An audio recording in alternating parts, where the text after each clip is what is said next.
Hello, everybody. Welcome back to Continent 8 Technologies. This is Tribal Talks Cybersecurity Unlocked, our podcast series where we delve into journeys, successes, lessons learned, and best practices of the iGaming and tribal gaming sports betting industry, having powered and protected the global gaming market for over 25 years, actually 26 now, going into the new year. I'm your host, Jerad Swimmer, Regional Sales Director here at Continent 8, and I specialize in tribal and American iGaming sector. And so today, joining us today, I am so happy about this.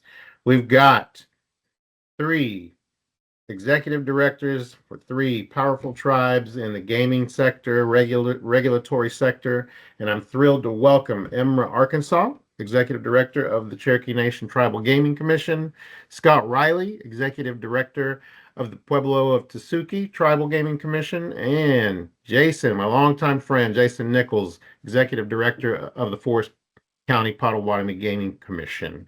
Welcome to our podcast series. It's an honor to have all of you with us on this episode.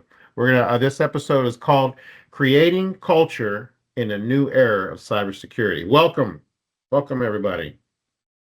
Thank you, We've got Jack, for having us. three time zones going on here. So Emra's joining us from the East Coast. Jason and I are Central, and then Scott's out there in the Mountain time zone. So, has everybody got snow? Still have snow. Yes, A little bit. not Scott's like, much, but we have snow. Yeah. Yeah. Well, Oh, good. Cold excellent. day. Yeah, we don't have snow, but it's cold, So, so Emra, Scott, and Jason, before we begin our cybersecurity chat, could each of you please introduce yourself and share a little bit about your background experience with our listeners? And we'll start with you, Emra. Right. Well, Shiona God, Imra de Wadon, no lay, Wow. Zalagia, yeah. Galielu Galuki. So, hello, everybody. I'm Imra, Arkansas. I'm a tribal citizen for the Eastern Band of Cherokee Indians. I'm happy to be here. Thank you, Jared, Jason, Scott. It's great to see you guys. A little bit about me. I've been in the gaming industry almost 20 years, both on the operation and regulation side. So I think one of the things that I like to look at is ensuring that we look at the regulations, but also the operation. So I kind of think of it as a blend. I'm walking in two worlds there. So Absolutely nice. Thank you, Emra. It's good to have you. I met Emra. It's going on 2 years now. Um, we were at one of the, I think it was NTGCR, and we were at your property there in North Carolina, and we've grown to become like we're family, and we have the same bloodline and everything. She's there in my home, the Mecca where I'm from and everything. So honored to know you. My daughter loves you, and we all love Emra. And she's a trailblazer and an up and comer, and she's making her name known, and everybody loves you and respects you. So welcome. skiing Welcome. Wadon. Wow. Scott. Oh, What's up, Scotty. brother? Good to see you again, Jared. Good to It's good to see see you, you. Emra and Jason. My name is Scott Riley. I am from the Pueblo Laguna. I work for the Pueblo Tesuque Gaming Commission. I've been in tribal gaming for almost 14 years and working, starting off on the operating side in surveillance, and then eventually making my way up to the regulatory side. And I've had the privilege to work for four different tribes, four different gaming commissions, and as far as my experience goes, I've seen it a lot of different ways, and I'm looking forward to this podcast to discuss some of these things with you, and just appreciate everything you've done for us, Jared, and of course to Emra and to Jason. Being on the previous panels together, we've created this trust with one another that I'm very appreciative of. Thank you, Scott. Scott's another trailblazer. I first saw you, I think it was at one of the shows years ago. And I've seen you at NTGCRs and everything, but I always saw you on a panel, and just, you know, you were always that young guy to me, but you Yeah. were stepping up. You were up there making moves, and having your voice heard, and very well represented. You represent tribal country very well. So thank you. Thank you for your Well, I'm not, friendship, I and thank you for guess, being on here. funny thing is I'm not the young one anymore. Right. Oh, I feel like a grandpa now. All right, Jason, Good brother. morning. It's good to be here today. Thank you for having me, Jerad. It's good to see Emra and Scott. I mean, like Scott has said, we've been on a couple panels together, so it's developed this trust, and it's just good to be here. I've been in gaming in regulation for close to 20 years now. I started with my tribe back in 2005 on the gaming commission, and then I worked for a tribe in California for a short time, and have been over here with Forest County for 10 years now. And it's been a good ride. I enjoy what I do. It's important. We have important jobs, and it's good to work alongside these fabulous regulators that take their job serious. And just happy to be here today. It's good to have you, man. Known this guy since he was 18. His brother and I grew up together in gaming, and he called me and said, "Hey, my little brother started with Rocket Gaming," and we were his first client, and he was my first when I was in that position for slots, and that's how I met him, and just over the years. So thank you all for being here. Um, to our listeners, this is something new we're doing. We're going to do a quarterly panel with this group right here, and we'll also be doing the same podcast and panel at G2E, IGA, WIGRA, OIGA. We're going to try to do this on the regular, and we'll also have Francis Alvarez will be joining us when we do those live spots. So between all four of us, we have 88 years of experience in gaming. So I mean, I'm not going to toot our horn and say we're experts and everything, but one thing we do have is the part of expert is experience. We all have that. From four different regions. We all have went through things in different regions in different ways, but they all tie together in some fashion. So it's also good to have four separate minds and talking about this stuff. So let's start.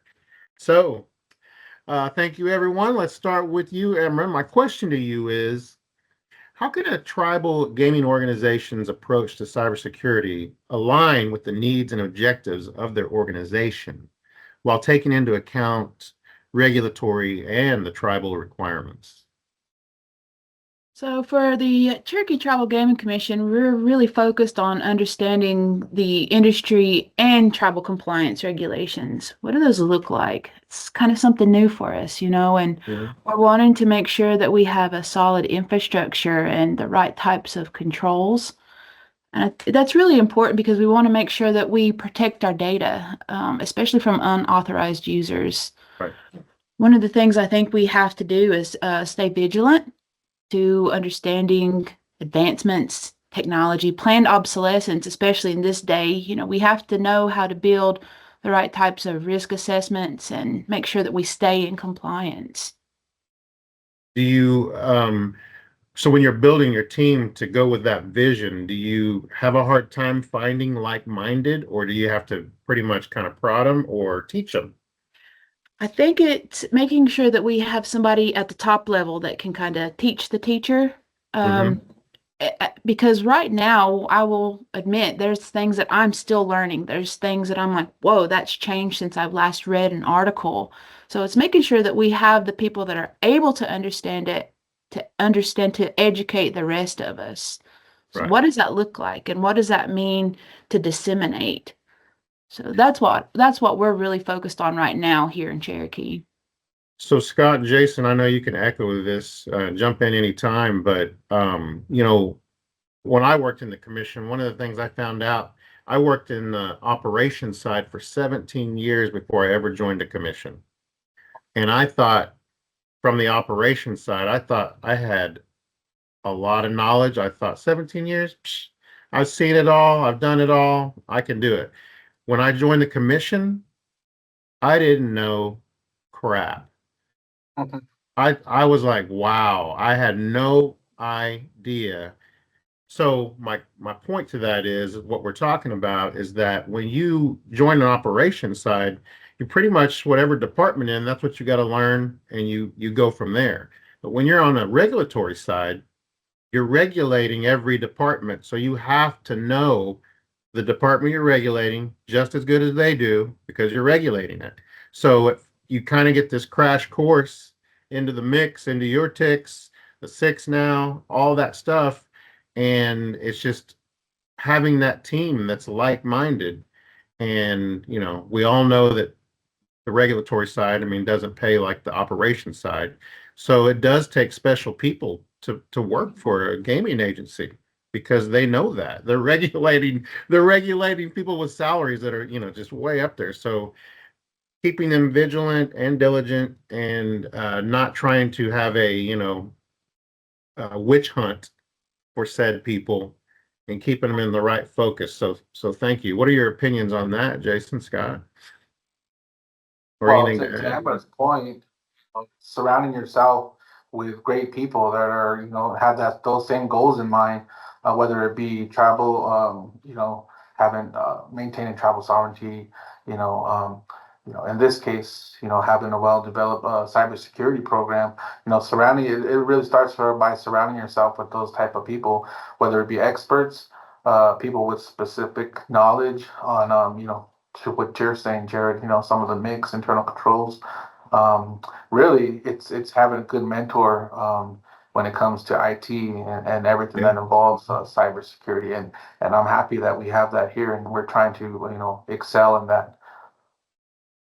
Jason, I'm going to flow into you. I'll let you answer that too, because what he just said kind of flows into the question I'm going to ask you. And I'll go ahead and ask you the question so you can echo.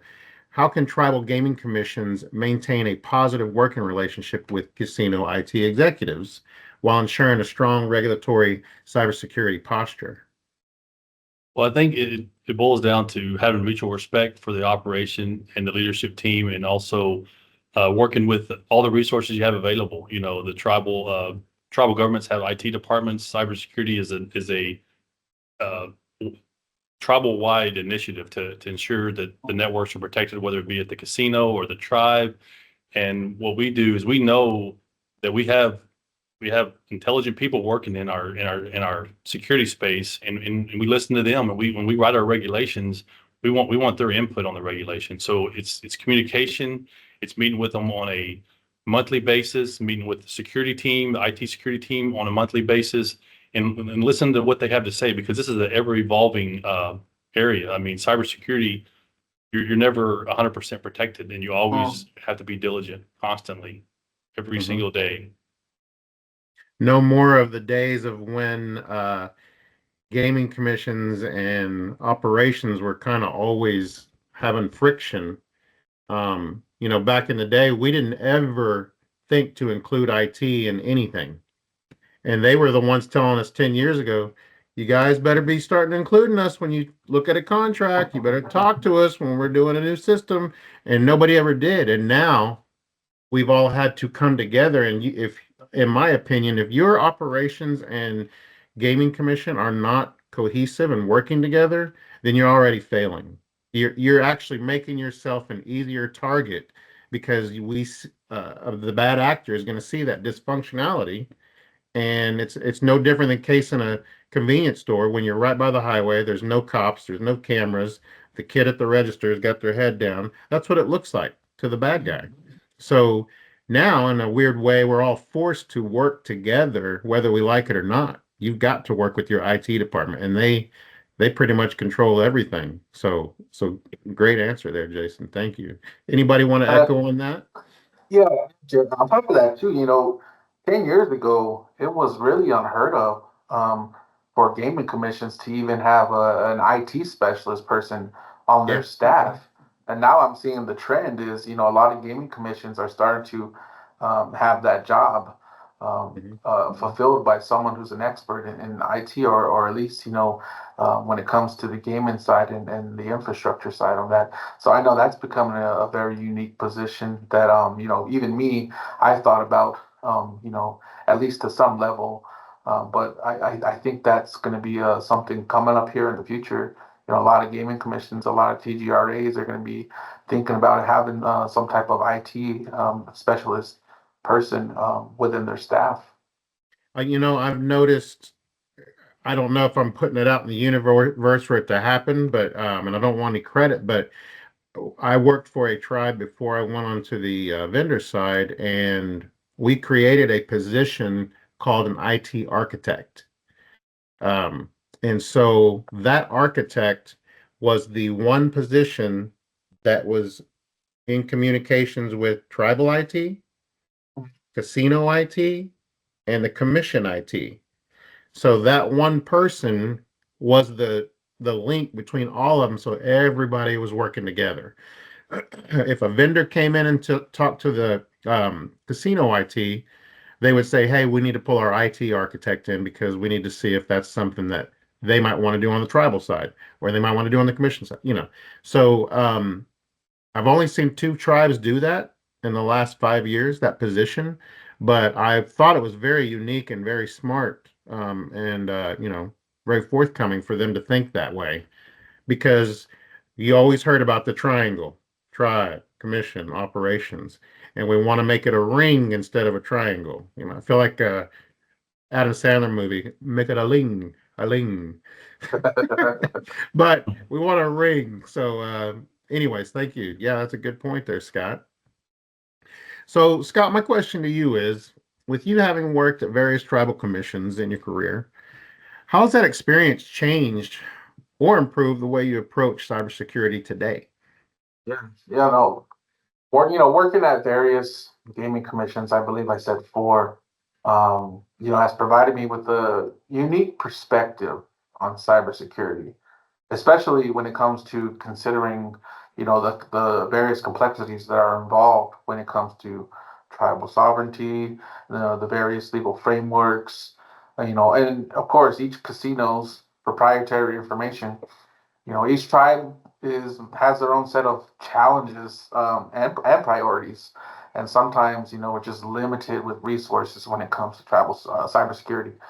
What I have changed and what I have improved on is that here we're creating a culture of compliance, and that involves our regulatory agency being committed to working closely with management, to develop solutions that not only comply with our regulatory requirements, but also like the best practices of achieving cybersecurity. I think for us here, we're very much in the beginning stages. I know I've had a lot of conversations with Jason, and I think they're at a point in their working with their management that we want to get to. So whenever I do need some advice, I look at Jason and I see what he has to say. Emra, Jason, anything on that as well? No, I love that Scott always has a way of kind of reminding you of the proactive instead of reactive response. Mm-hmm. Sometimes I listen to some of the answers he has on panels to questions, and he's always like, "No, we got to be 2 steps ahead, and if we're not, we can always look at best practices." And that's something that I echo too. I think that that's awesome, and to be able to have that front of mind, the proactive, not reactive, I think Right. is something that helps us all persevere as tribal entities. Jason? Yeah, and to add to that, you really have to create a culture of the importance of cybersecurity. I mean, throughout the entire organization, based both on the operations side and on obviously the gaming commission from a regulatory standpoint, and putting together a mix that is robust, that can ensure that the network is protected, the data is protected, and work closely with management. I mean, we have a lot of people in this industry that are very intelligent when it comes to IT security. We got to utilize those resources, and we can reach out to our neighbor tribes and tribes around the country and find if we need to create a better enhanced mix. And that's what we always want to do, is have the most robust protection when it comes to cybersecurity. Because like you said earlier, Scott, I mean, 10, 15 years ago, IT was kind of an afterthought. I mean, now it touches everything we do in our business. Yeah. You know, my daughter and I talk a lot, and she's always curious about what I do. So this is the way I'm going to end on my side here. But she basically asked me what cybersecurity is and how it, relates to what I came from, which was the gaming industry. And so I broke it down to her the best I could, and I used the analogy of, my daughter's name's London. You all know London. When you're driving a vehicle and you go down a dirt road, it's a rough road, not paved. There's no cops on the road. There's not much traffic. and there's not much around you. And most importantly, there's not a lot of signs on that road to tell you the laws and the regulations of that road, right? She goes, yeah. I was like, yeah. And you got to drive slow, but that's a road. Or you can drive on a highway or even through town. But on a highway, you're going to see maybe a couple of cops, police presence. You're going to see other traffic. You're going to see all these signs telling you this is the speed limit. Here's where you got to yield. Here's a crossroad coming up. All these signs telling you what to do, what you can't do, what the laws are.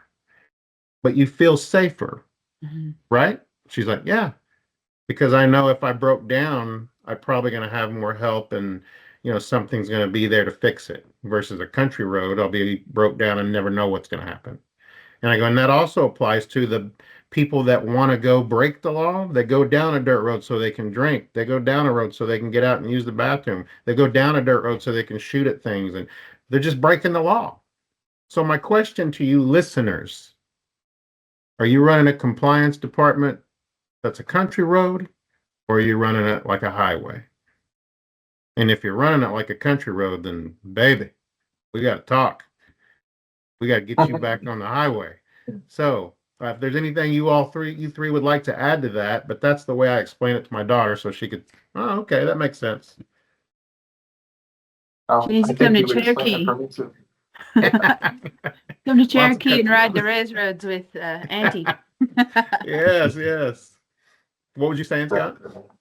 No, I was gonna say you explained it well for me too just now, Jared. Oh, well, thank you. Thank you. Jason, anything to say? Anything left? Scott, Emra? I mean, No, not this time. Okay. Well, like I said, this is new for us. To our listeners, this is new. We're going to start doing this quarterly. So you will see this panel quarterly, and we'll always have other topics on cybersecurity. So we're trying to create that culture and keep it going. So I want to thank all of you for joining, and let's keep this going. And we'll probably see you at the next show, which will be IGA, right? I think we're planning on IGA, and we'll be doing something live there in person. So thank you to our listeners, our viewers. It was truly enlightening conversation with some of the tribal industry's top thought leaders right here in front of me. I want to thank you all for sharing your experiences and your thoughts with us. So if you have any questions or need guidance on cybersecurity strategies or would like a demo of cybersecurity, you can contact us at continent8.com, c8secure.com, or sales@continent8.com. And then thank you, Emra. Thank you, Scott. Thank you, Jason. And next time we'll probably do a lunch one where we're eating at the same time too. So thank you all for joining.